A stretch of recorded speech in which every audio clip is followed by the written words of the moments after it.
Welcome back to my friends and my very heartly students. आपका स्वागत है आपके अपने चैनल साइंस क्लियर क्लासेस पर।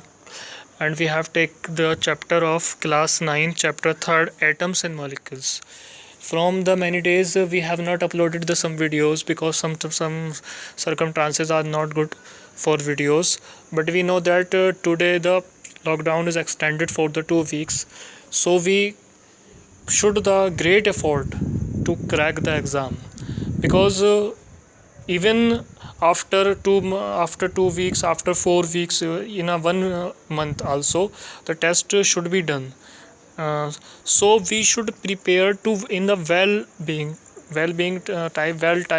type because we have to crack it. हमें इस टेस्ट को निकालना है, क्लास 11 के एंट्रेंस टेस्ट को निकालना है और हम इसी कंसेप्ट में, इसी स्ट्रेटजी को लेकर हम क्लास 9 का जो रिवीजन कर रहे थे उसमें आज हमने चैप्टर 3 एटम्स और मॉलिक्यूल्स को लिया है। इसके साथ साथ हमने शामिल किया है MCQ सीरीज़ को भी डिटेल सोल्यूशन एनालिसिस के साथ में, जो क्लास 9 सॉरी इसमें गलत हो गया बिकॉज ये चैप्टर क्लास 9 का है, लेकिन क्लास MU JMEI और BHU के 11th के एंट्रेंसेस के लिए बहुत ज़्यादा इम्पोर्टेंट हैं ये चैप्टर्स। तो इसमें जो है 9th के लिए भी और ख़ास तौर से 11th के लिए, दोनों के लिए, बोथ के लिए ये इम्पोर्टेंट है। तो आपसे रिक्वेस्ट है, अगर कंटेंट आपको अच्छा लगे तो हमारे चैनल को ज़्यादा से ज़्यादा सब्सक्राइब करिए और ज़्यादा से ज़्यादा शेयर करिए। किसी भी एग्ज़ाम को क्रैक करने के लिए 2 चीज़ों की ज़रूरत होती है, एक हार्ड वर्क और एक कॉन्फिडेंस। ओवर कॉन्फिडेंस नहीं होना चाहिए, क्योंकि ओवर कॉन्फिडेंस जो होता है वो हमें डुबो देता है, हमें जो है ड्रॉन करता है उस जगह पर। So we let play with the science बहुत ईजी सब्जेक्ट है बच्चों। इसको अगर आप ढंग से पढ़ते हैं तो उसके लिए बहुत सबसे ईजी सब्जेक्ट होता है साइंस, क्योंकि it is depend on the 3 words only what, how and why, क्या, कैसे और क्यों। बस इसी का जवाब ढूंढने का नाम साइंस है। So let's play with the science.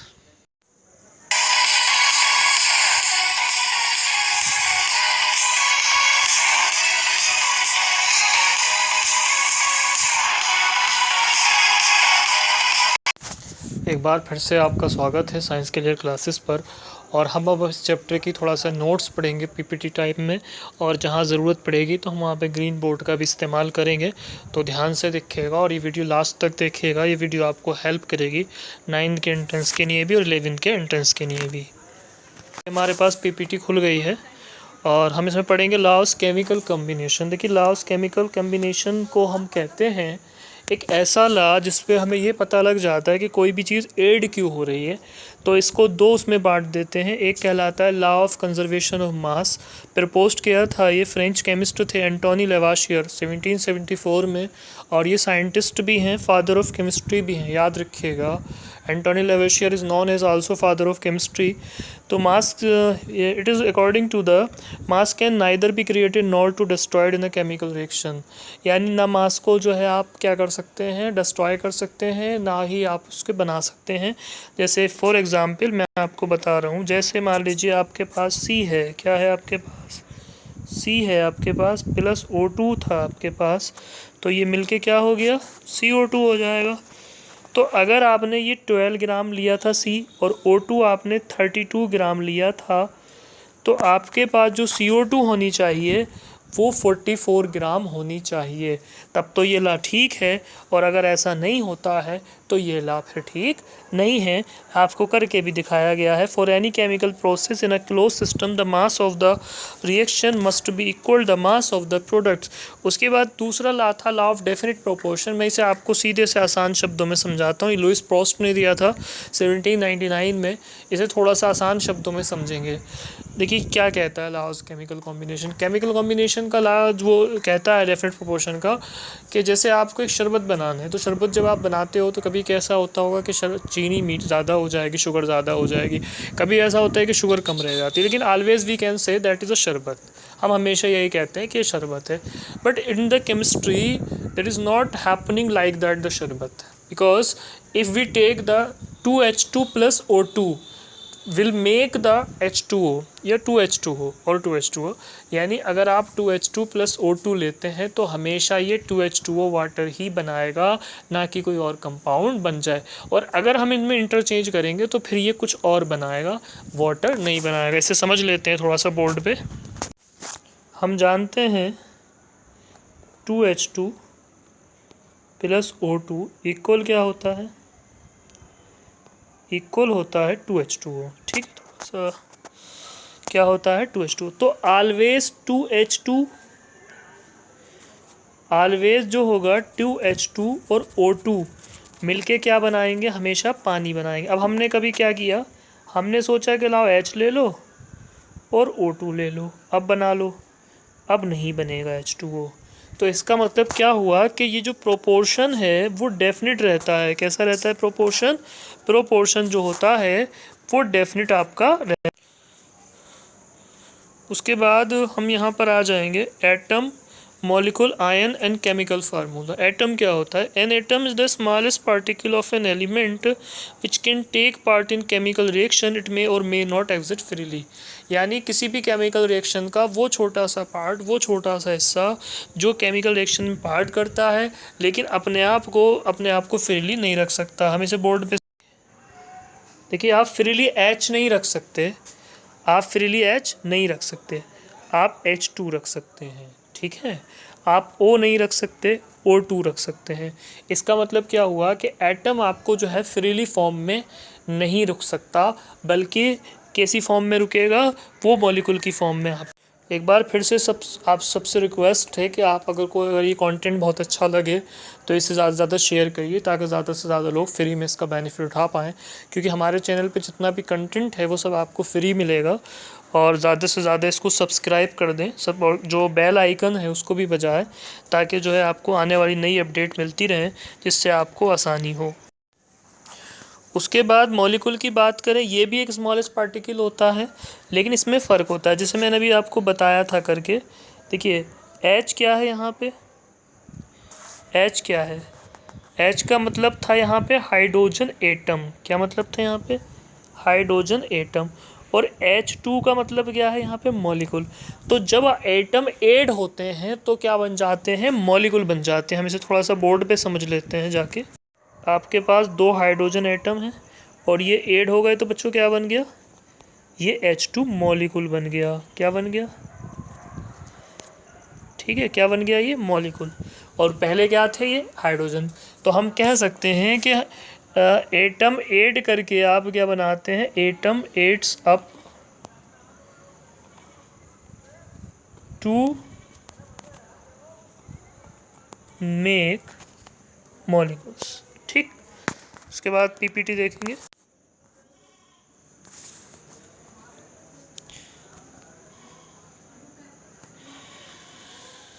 Molecules आप समझ ही गए होंगे मेरे हिसाब से।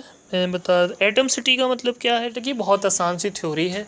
जिसके पास जितने एटम हैं that is atomicity, because hydrogen has hydrogen gas H2, तो atomicity is 2। O3 in ozone case, तो एटमसिटी 3। ठीक है, तो जिसका जो फार्मूला होता है, देखिए इन्होंने बहुत अच्छी हमने टेबल बनाई है, यहाँ पे देखिए लिख रहा है ओजोन O3 फार्मूला तो एटमसिटी 3, फास्फोरस P4 फार्मूला तो एटमसिटी 4। ठीक है, देख लीजिएगा इसको अच्छे से। और मॉलिक्यूल्स को फिर इसी बेस पर मोनो एटॉमिक, डाई एटॉमिक और ट्राई एटॉमिक कहा जाता है। जैसे अगर एक एटम है, मिसाल के तौर पे हीलियम, नियोन, आर्गन, आपको हमेशा ऐसी लिखी मिलेंगी, उनके आगे H2 वगैरह नहीं लगा होता, He2 नहीं लगा होता, Ne2 नहीं लगा होता। डाई एटॉमिक H2O2, ठीक है, और ट्राई एटॉमिक O3CO2। ठीक है, उसके बाद सिंबल्स की अगर बात करेंगे तो सिंबल्स कहाँ से आते हैं, सिंबल्स एक एब्रीवेशंस हैं जो यूज्ड किए जाते हैं रिप्रेजेंट करने के लिए किसी भी एलिमेंट को। बहुत ज़माने पहले से ये चला आ रहा था, लोगों ने कई तरीके से इस्तेमाल किए। किसी ने बोला कि साइन बना लीजिए, किसी ने बोला कि लैटिन की तरह से बना लीजिए, लेकिन लास्टली ये तय हुआ कि हम इनके ग्रीक में नाम रखेंगे, और ग्रीक में नाम रखने के बाद में हम इनका जो पहला अक्षर है वो ले लेंगे, एब्रीवेशन ले लेंगे, और अगर उसमें सेम हो जाते हैं दो चीज़ों के नाम तो उनके लिए फिर हम उसके छोटा सा अक्षर ले लेंगे उसका आगे का। हम इसे बोर्ड पे इस तरीके से देखिए, गोल्ड का यानी GOLD, गोल्ड को ओरम कहते हैं। क्या कहते हैं, ओरम। जब आप इसका सिंबल लिखेंगे तो सिंबल में आप लिखते हैं AU। क्या लिखते हैं आप? AU, ठीक है। जैसे आप पोटेशियम के लिए लिखते हैं बच्चों K, तो पोटेशियम का नाम जो असली है ग्रीक लैंग्वेज में वो है कैट्रियम। अब चूंकि क्रिप्टोन भी K से शुरू होती है तो हम उसका नाम शो करते टाइम क्या कर देते हैं, उसके आगे R लगा देते हैं, ठीक है। तो ये क्या हो गया बच्चों, पोटेशियम, और ये क्या हो गया बच्चों, क्रिप्टोन, ठीक है। ये पोटेशियम और ये क्रिप्टोन। तो इस तरीके से जो है हम उनके आगे थोड़ा सा एडिशन, देखिए इन्होंने दिखाया भी है। सोडियम को लैटिन में जो है नेट्रियम कहते हैं तो सिंबल Na दिया गया, कॉपर को क्यूपरम कहते हैं तो Cu दिया गया, पोटेशियम को कैलियम या कैट्रियम कहते हैं तो K दिया गया, आयरन को फेरम कहते हैं Fe दिया गया, मरकरी को हाइड्रागायरम कहते हैं। याद रखिएगा ये, क्योंकि बहुत सारे लोगों को ये पता नहीं होता है कि मरकरी को क्या बोलते हैं, हाइड्रागायरम बोलते हैं मरकरी को, ठीक है, याद रखिएगा इसको। और टंगस्टन को जो है वॉल्फ्राम बोला जाता है। तो इस तरीके से इसके ये नाम हो गए। आगे चलेंगे हम। उसके बाद आयन क्या होते हैं, देखिए आयन समझ लीजिए क्या होते हैं। जब किसी एटम के पास फ्री इलेक्ट्रॉन होते हैं या कम इलेक्ट्रॉन होते हैं तो वो आयन कहलाते हैं। जैसे सपोज़ करिए सोडियम एक एटम है, ठीक है, अभी देखिए दिखा रहे हैं आपको। देखिए सोडियम एक एटम है, अगर हमने इस पर एक प्लस लगा दिया इसका मतलब ये हो गया कि इसके पास एक एटम जो हैगा वो फ्री है। अगर हमने क्लोरीन पे निगेटिव लगा दिया तो इसका मतलब ये हो गया कि इस पर एक इलेक्ट्रॉन जो है कम है। तो जब ये ज़्यादा या कम इलेक्ट्रॉन रखते हैं तो ये आयन कहलाते हैं, और जब ज़्यादा होते हैं तो इनको जो है कैटायन कहते हैं, और जब इन पे कम होते हैं तो इन्हें एनायन कहते हैं। समझ लीजिए, दोबारा से समझ लीजिए, इलेक्ट्रॉन का कम या बढ़ती होना उनके अंदर आयन बनाता है एलिमेंट को, और उसमें दो तरीके के होते हैं। अगर जो है ज़्यादा है उसके पास तो वो इसे कैटायन कहते हैं, और अगर उस पर कम है तो इसे एनायन कहते हैं।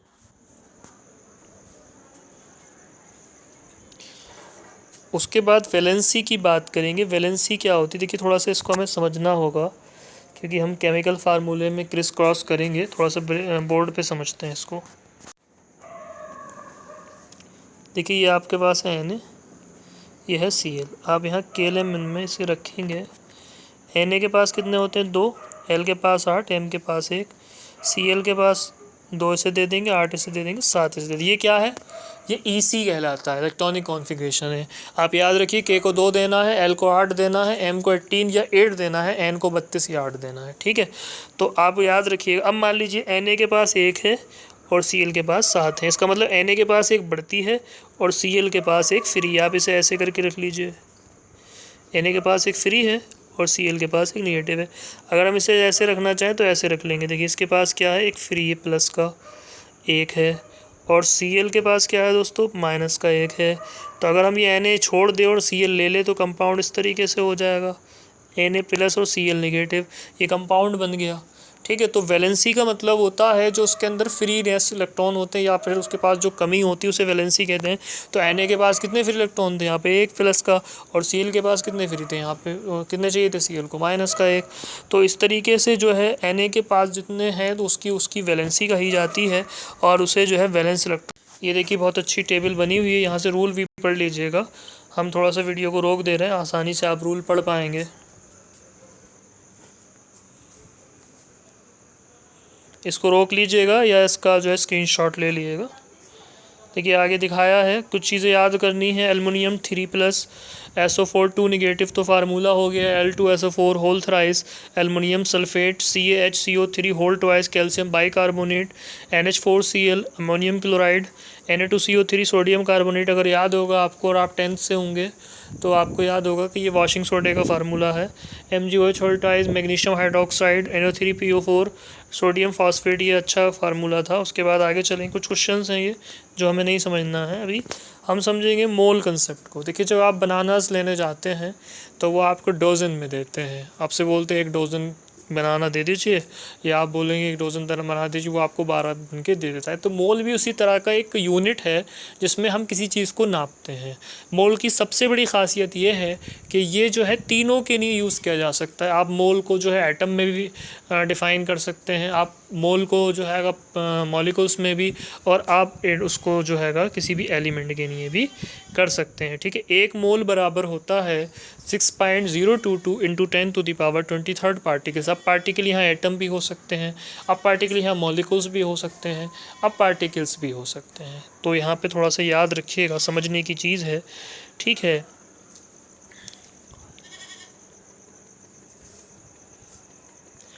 उसके बाद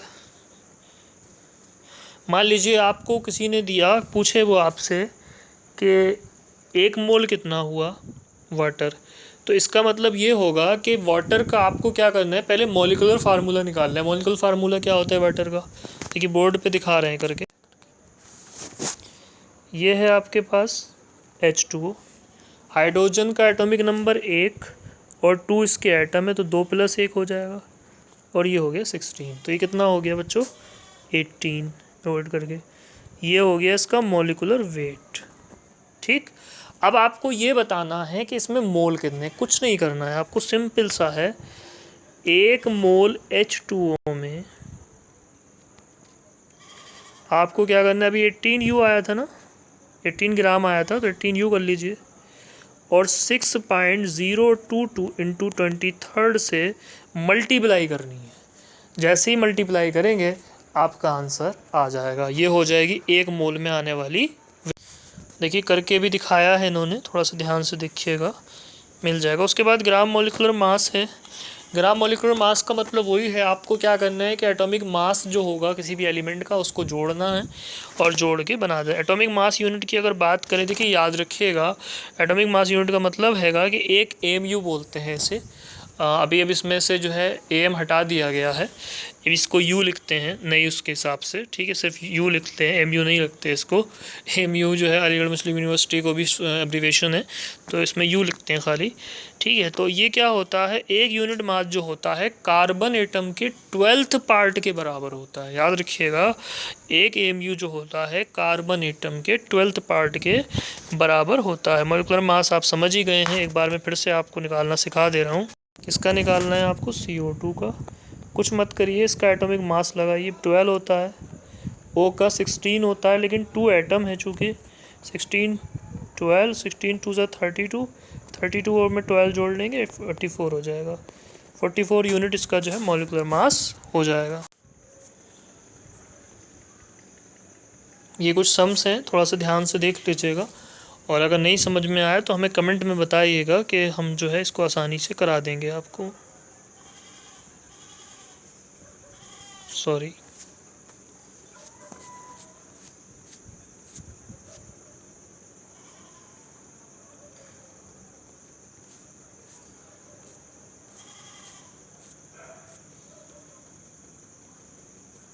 देख लीजिएगा, मैं थोड़ा सा रोक दिया है ताकि आपको समझ में आ जाए, और इसको स्किप भी कर सकते हैं, वो स्क्रीनशॉट ले लें।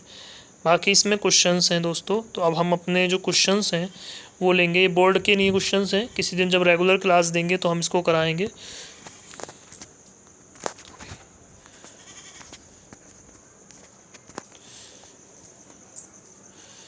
तो हमारा PPT सेशन कंप्लीट हो चुका है, और अब हम इस चैप्टर्स के क्वेश्चंस लेंगे ताकि जो है आपको इसकी एक बेटर अंडरस्टैंडिंग समझ में आए कि आपने कितना इस चैप्टर को समझा और कितने अच्छे से इस चैप्टर को आप कर पाएंगे। एक बार फिर से रिक्वेस्ट है आपसे, जो पुराने व्यूवर्स हैं इसे हम ज़्यादा से ज़्यादा शेयर करें, और जो नए व्यूवर्स हैं इसे लाइक कर दें और शेयर करें और सब्सक्राइब करें। पहले क्वेश्चन बहुत शानदार है, match the following with the correct responses. PCl5A dinitrogen tetroxide, N2O5 phosphorus pentachloride, N2O4 carbon tetrachloride, CCl4 dinitrogen penta oxide. जो क्लास 10th के बच्चे हैं वो इस क्वेश्चन को कर लेंगे आसानी से, जो उन्होंने 12th पास आउट हैं, 10th का एग्ज़ाम दिया है। बट थोड़ा सा 8 के बच्चे जो हैं, जो पास आउट हुए हैं, उनको दिक्कत आएगी। मैं इसका एक थोड़ा सा आपको बता रहा हूँ। आप क्या करिए, लास्ट की वो देखिए पहले में Cl5 है और दूसरे में Cl4 है। 4 को कहते हैं टेट्रा केमिस्ट्री में और 5 को कहते हैं पेंटा। तो जहाँ पेंटा मिलेगा और टेट्रा मिलेगा तो पेंटा मिलेगा आपको, कहाँ मिलेगा पेंटा? पेंटा है आपका बी में, फास्फोरस पेंटा क्लोराइड, क्योंकि क्लोरीन है दोनों में। और ये है 4 में है टेट्रा क्लोराइड। तो फोर्थ का सी होना चाहिए और ए का बी होना चाहिए। जहाँ पर ये मिल जाए आपका वही ऑप्शन सही हो जाएगा। तो ए का क्या होना चाहिए बच्चों? ए का होना चाहिए बी। ए का बी है ऑप्शन सी में। देखिए आप बाकी चेक कर लीजिए, हमें पता लग जाएगा। 2 का दिखा रहे हैं ये डी, तो 2 का डी बिल्कुल सही है, डाइनाइट्रोजन पेंटॉक्साइड। 3 का दिखा रहे हैं ये सी, सॉरी 3 का दिखा रहे हैं ये 1, 3 का ए और 4th का बिल्कुल सी। तो बिल्कुल सही है ये आंसर। और आपका जो ए पहले का बी यानी PaCl5 वाला आंसर बिल्कुल सही है। तो ऑप्शन सी इज़ राइट। ठीक है, थोड़ा सा स्क्रीन में प्रॉब्लम हो रही है आपको, भी दोबारा से स्क्रीन शेयर कर रहे हैं। ठीक है, तो ये क्वेश्चन हमने लगा दिया है। उसके बाद नेक्स्ट क्वेश्चन ले लेते हैं।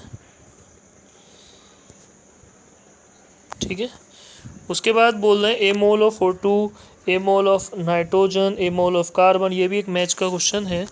तो हमने आपको बताया था बच्चों कि 1 mole of H2O, 1 mole of H2O का मतलब है, यानी आपके पास में क्या करना होगा, आपको ये देखना है कि जहाँ पर H2O का मॉलिक्यूलर मास दिखाई दे रहा है। तो देखिए 1 मोल ऑफ कार्बन सीधा सा है, क्योंकि कार्बन के ही 12 एटम का मास होता है, आपको बताया था।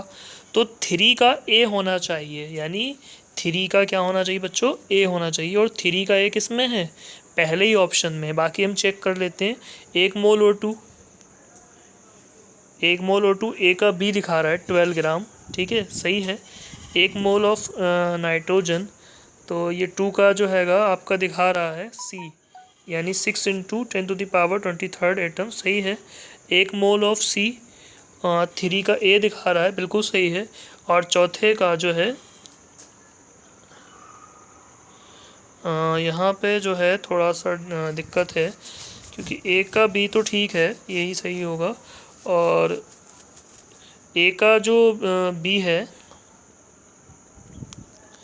क्योंकि ऑक्सीजन का जो एटॉमिक नंबर है वो 8 होता है और 8 के हिसाब से 16 होना चाहिए। तो इस क्वेश्चन में कुछ दिक्कत है। ठीक है, ये क्वेश्चन छोड़ रहे हैं, हम इसको स्किप कर रहे हैं। ठीक है, उसके बाद कह रहे हैं which is not true about H2SO4। ए है it is compose 2 hydrogen 1 sulphur 4 oxygen atoms. It relative molecular mass is 98 और it is compose molecule H2 1 atom of sulphur and 2 molecules of O2। ठीक है, it's relative molecular mass is 108। तो पहले तो हमें इसका molecular mass पता होना चाहिए। मॉलिकुलर मास पता होने का वही सिस्टम है, हमने आपको बताया था, याद होगा आपको पास। देखिए H2O का हो गया 2, ठीक है, सल्फ़र हो गई 16 और 4 × 16 अगर करेंगे तो 16 4 से कितना होता है? 64 और ये 18 हो जाएगा, ऊपर 16 + 2 तो 64 और 8 72, 72 और 10 कितना हो गया? 72 और 10 हो गया आपका, नहीं सॉरी, यहाँ 32 लगेगा, क्योंकि सल्फ़र का जो होता है एटॉमिक मास 32 होता है। तो ये हो गया आपका, दोबारा से 32 और 2 14 और 64 ये हो गया, 64 और 4 68 और 3 कितना हो जाएगा? 98 हो जाएगा। इसका मतलब ये वो जो बी वाला ऑप्शन है ये तो बिल्कुल सही है। तो अभी बी हमारे पास कहाँ पर है? तो डी तो नहीं होगा सही। ठीक है, तो A B C are correct होंगे, A B C are correct, क्योंकि 2 हाइड्रोजन 1 सल्फर और 4 ऑक्सीजन एटम भी हैं। 1 hydrogen molecule 1 atom of S और 2 मॉलिक्यूल्स ऑफ O2 भी हैं। उसके बाद नेक्स्ट क्वेश्चन ले लेंगे, which of the following is correct definition of mole. Mole की इनमें से क्या करेक्ट डेफिनेशन है? Is equal to the gram atomic mass of the substance. It contains 6 × 10⁻22 × 10⁻20 atom of given substance, तो ये तो नहीं होगा। It is equal to gram molecular mass of the substance, ये बिल्कुल सही है। It contains 6.20 × 10⁻23 molecules of a given substance, तो डी वाला सही है इसमें, और सी वाला भी बिल्कुल सही होगा। और ए जो हैगा ये बिल्कुल सही है। तो ए सी डी जो है तीनों ऑप्शन इसके राइट होंगे। दोबारा से देख लीजिए, नहीं अगर देख पाए हो, नहीं समझ पाए हो, ए सी और डी इसके आंसर राइट होंगे। अगला क्वेश्चन ले लेते हैं। कुछ फार्मूलेज हैं वो आपको इनकरेक्ट बताना है। Zinc phosphate Zn3PO4 whole twice, ferric carbonate Fe3CO3, ठीक है, whole twice, calcium phosphate Ca3PO4, sodium sulphide. तो ये सोडियम सल्फाइड और कैल्शियम फॉस्फेट का फार्मूला बिल्कुल सही है। ये जो पहला और दूसरा फार्मूला है बच्चों ये इनकरेक्ट है। क्योंकि इनकरेक्ट क्यों है देखिए समझिए, Zn3 नहीं हो सकती क्योंकि वहाँ पर 2 है, तो ये 3 नहीं हो सकती। और फेरिक कार्बोनेट की जो यहाँ पोजीशन है वो Fe2 होना चाहिए, ना कि Fe3 होना चाहिए।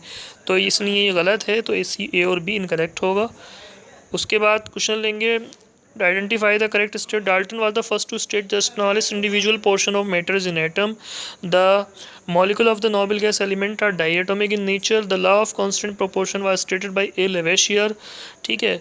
The law of conservation mass was given by Lawrence Proust। बहुत अच्छा क्वेश्चन है और ऑप्शंस भी बहुत अच्छे हैं। पहला था कि डाल्टन ही पहले आदमी थे जिन्होंने स्टेट किया कि जो स्मॉलेस्ट इंडिविजुअल पोर्शन होता है मैटर का वो एटम होता है। ये बिल्कुल सही बात है इसकी। The molecules of noble gas elements are diatomic in nature. यहीं बदलना है आपको, डायटोमिक नहीं होते नेचर में, वो मोनोएटोमिक होते हैं, हीलियम, नियोन, आर्गन, क्रिप्टॉन, ठीक है। उसके बाद the law of constant proportion was stated by Lavoisier और the law of conservation mass was given by Louis Pasteur. इन्होंने उल्टा कर दिया है दोनों का। जो स्टेट कांस्टेंट प्रोपोर्शन था वो लुईस पॉस्ट ने दिया था और कंजर्वेशन मास जो था लेवाशियर ने दिया था। इन्होंने दोनों उल्टे कर दिए, इसलिए आपको सही से ध्यान रखना है। तो इसका जो सी वाला और डी वाला और बी वाला बिल्कुल गलत है, ए वाला ही सही होगा। उसके बाद नेक्स्ट क्वेश्चन ले लेते हैं। स्टेटमेंट पूछा है आपसे, positive ion migrate toward the cathode on passing electric current, some of the atom of the element have fractional mass. इसमें पूछा है कि कौन सा स्टेटमेंट बिल्कुल ट्रू है।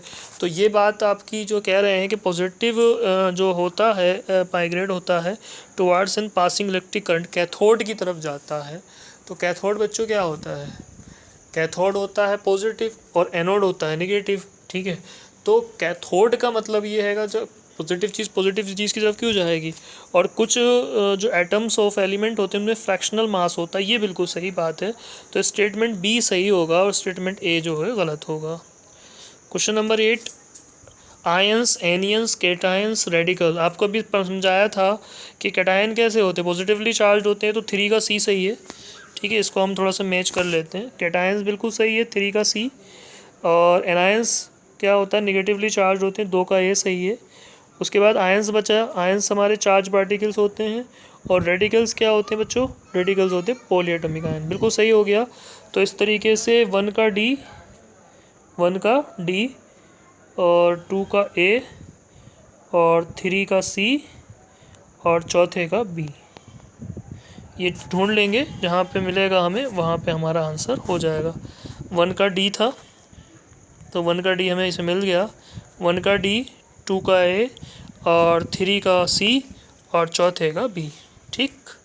उसके बाद लास्ट क्वेश्चन है आपके पास, मैच ऑफ द फॉलोइंग। थोड़ा सा हम इसको स्क्रीन को वो करना पड़ेगा क्योंकि ये क्वेश्चन थोड़ा सा थी है, मैं समझता हूँ आपको दिख जाएगा आसानी से। A dozen of pencil mole, Avogadro constant 12, unit use for calculation of amount of chemical substance carbon 12, reference atom 6.62 into 10⁻23। आप याद रखिएगा, मैंने भी शुरू में ही बताया था कि डोजन का मतलब दर्जन होता है और दर्जन में कितना होता है, 12 होता है। तो पहले का होना चाहिए बी, पहले का बी, अगर इसमें आपको एक ही मिल गया तो आपको आंसर मिल जाएगा। और पहले का बी है और 2 का क्या हो जाएगा, डी हो जाएगा। ठीक है, मैचिंग कर लीजिए इसकी, मैं आपको दिखा रहा हूँ करके।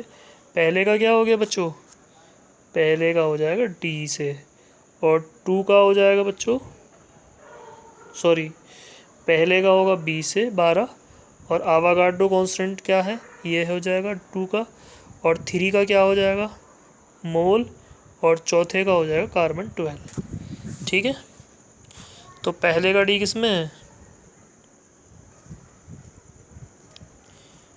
पहले का बी, सॉरी, पहले का बी किस में, इसमें है। तो ये आपका राइट आंसर हो जाएगा। तो दोस्तों ये सारे क्वेश्चन हम साइंस क्लियर क्लासेस पर कर रहे थे। और देखिए कभी कभी हमें थोड़ी सी स्पीड तेज़ रखनी पड़ती है क्योंकि वीडियो सेशन लंबे हो जाते हैं और हम चाहते हैं कि जल्दी से जल्दी आपकी जो है अच्छी तरीके से तैयारी कर पाएँ। अगर कोई अच्छा सुझाव आपके पास हो जिस तरीके से हम आपको और बेटर वे से तैयारी करा सकते हो, या पीपीटी की आपको ज़रूरत हो, तो हम इसका लिंक पीडीएफ में जो है उपलब्ध करा रहे हैं डिस्क्रिप्शन में। आप यहाँ से जो है इसको ले सकते हैं। हमने जो है डिस्क्रिप्शन में इसका लिंक दे रखा है, और आप हमें कमेंट में जो है बताइए कहाँ पे आपको दिक्कत है ज़्यादा, ठीक है। और पूरी वीडियो देखने के लिए आपका बहुत बहुत धन्यवाद। Thank you very much.